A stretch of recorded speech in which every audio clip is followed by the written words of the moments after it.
You're eating pretty well, you're exercising, you're doing all the things you've been told to do, but your body's not changing. I hear this all the time from my clients who are really, really frustrated. So today I'm going to talk about the things that I do talk to my clients who are trying to lose weight, but can't.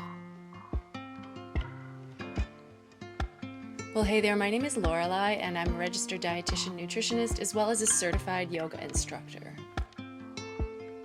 So just to be clear, this isn't going to be a video with a bunch of little tips and tricks about the things that you haven't been doing that are going to suddenly cause weight loss. I'm not going to try to sell you a supplement or some miracle cure. You've probably spent plenty of money on those types of promises in the past. That's not what I'm going to talk about today because I actually don't think going to extremes or doing wild and weird things to try to get your body to change shape is in our best overall interest. But today I am going to talk about the things that I will tell my clients who have really struggled to lose weight despite doing all of the things that they're meant to do. So if you do feel like you're already eating a pretty balanced diet, you're getting your fruits and vegetables, you're getting your exercise, you're taking care of yourself in the best way that you know how, but your weight is not where you want it to be, this is what I want to share with you as well. So number one, it's not your fault.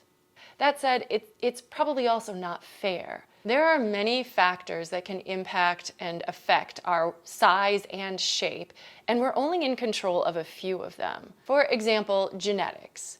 Our genes are not our destiny 100%, but our genes do dictate what we are more likely to be like or less likely to be like. So if you have other people in your family who are in larger bodies, you're just more likely to also be in a larger body because that is how you are genetically made. As a race, we are all just designed to be of different sizes and shapes. We're of different heights, we're of different hair colors, we're of different skin colors.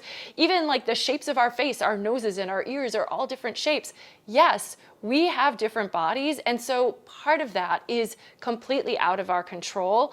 So although it may not be fair if you weren't given the body that you would prefer, and it also may not be fair that the world tends to prefer certain types of bodies over others, there is only so much you can do about that. Other things that might be a little bit out of our control include our work schedule. If we're sitting at a desk all day, sure, we can give up our job for something that's more on our feet, but for most of us, that's not a real option. So having a sedentary lifestyle, even if you are getting to the gym or getting some exercise sometimes, can actually impact the amount of calories that you're burning in a day and thus your weight. Our hormones. Hormones are shifting all of the time and everybody's got kind of a different set. Those can also influence our weight. The medications that we're taking, there actually are a fair number of medications that are likely to lead to weight gain for somebody, but that doesn't mean the medication is bad or wrong. We probably need it for another reason, but it might be impacting our metabolism as kind of a side effect. This one's a little tougher to share, but your history might also be impacting your body's current set point weight.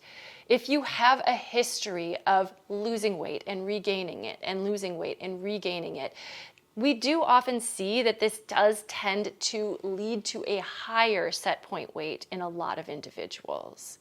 The same can be true for women who have had children. When their bodies gain weight for pregnancy, sometimes it is just harder to lose.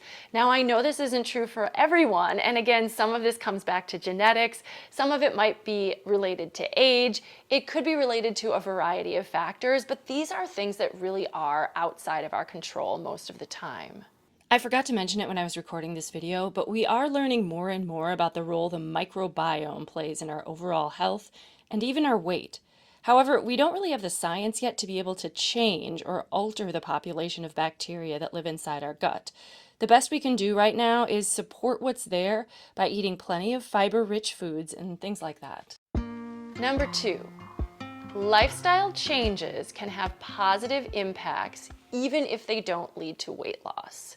I really kind of want to emphasize this one because I definitely work with a lot of clients who, when they don't lose weight, sort of just say, well, then screw it. I'm just going to eat all of the junk food and just eat sweets all day long. I'm just going to eat, whatever I want. And I get that response, but truly, eating well is going to have benefits whether or not the size of your body changes. Yes, sometimes eating well does lead to people being in smaller bodies, but that's not always the reality of it. But it doesn't mean you should stop eating vegetables. It doesn't mean you should give up the cooking habits that you've had and start eating out all of the time just because who cares, right?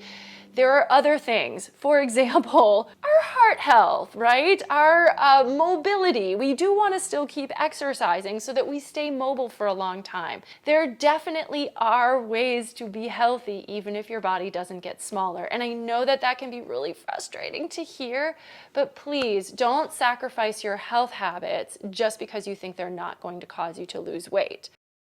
We probably shouldn't be doing things that are extreme and unsustainable to try to lose weight, even if we are doing them in the name of health. We do need to find a sustainable balance that we can live with for a long time, and that is how we can actually feel our best. Have more energy, maybe get some sleep, be mobile, just enjoy our lives.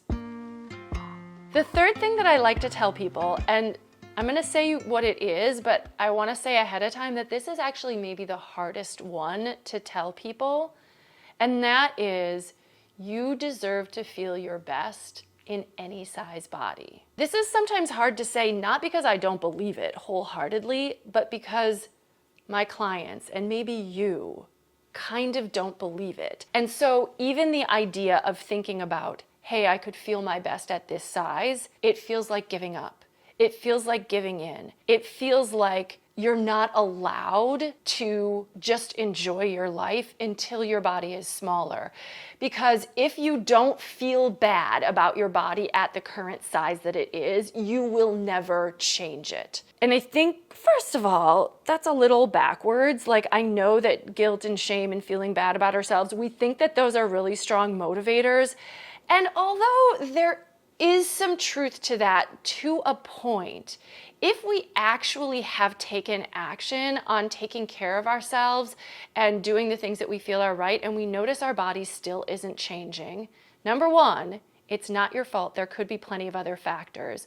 Number two, there are health habits that can be beneficial even if we don't lose weight. So number three, why should we not be allowed to just feel good, enjoy ourselves, right? Buy clothes that make you feel your best. Allow yourself to enjoy the food that you're eating. Don't feel like you're forced to either eat foods that just are unenjoyable because they are like your weight loss foods, but that aren't your preference, or eat junk food that actually may not make you feel your best, but feels like sort of like a give up stance.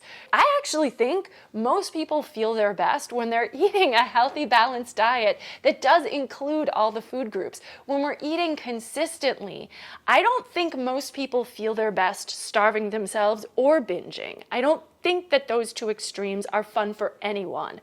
You are allowed to feel your best by taking care of yourself as you are now and today. Now, if you aren't sure whether or not your habits are the healthiest, whether you are actually doing your earnest best to take care of yourself, it might be worth meeting with a dietitian just to get someone to kind of reflect back at you what they're seeing, what you're doing, what you think is working, what's maybe not working. I am taking new clients in Illinois, so if that's something you're interested in and you live in Illinois, check out the description for this video to find out how to, reach me. Also, check out this video over here where I talk about a little bit of the dark side of weight loss, because although I think we think that it's all sunshine and rainbows on the other side of that bridge if we are able to lose weight, sometimes there are some downsides, and I think it's good to be aware of that as well. Thanks so much for watching. Like this video if you enjoyed it. Subscribe to my channel if you want more. Take care.